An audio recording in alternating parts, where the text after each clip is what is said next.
F1 हेर्न मन छ तर केही बुझिँदैन? आउनुस् F1 बुझौँ। भाग 8।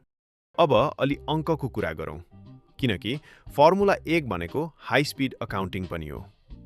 2026मा हामी 5वटा महादेशका 24वटा ट्र्याकमा रेस गर्दैछौँ।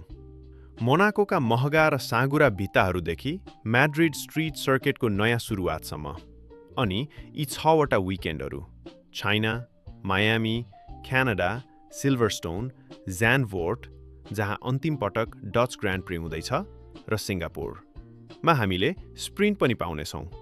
यसलाई शनिबारको 100 किलोमिटरको मिनी रेस सम्झनुस्, जहाँ कुनै पिच स्टप पाइँदैन। आइतबारको मुख्य खेलअघि केही थप अङ्कहरू बटुल्नका लागि यो एउटा फ्ल्याट आउट भिडन्त हो।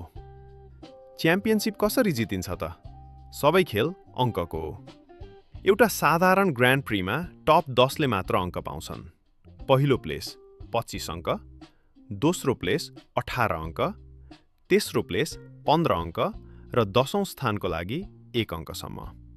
स्प्रिन्टमा चाहिँ टप 8ले मात्र अङ्क पाउँछन्, विजेतालाई 8 अङ्क। हरेक अङ्क महत्त्वपूर्ण छ, किनकि वर्षको अन्त्यमा ट्रफी मात्र होइन, एउटा ठूलो चेक पनि पाइन्छ।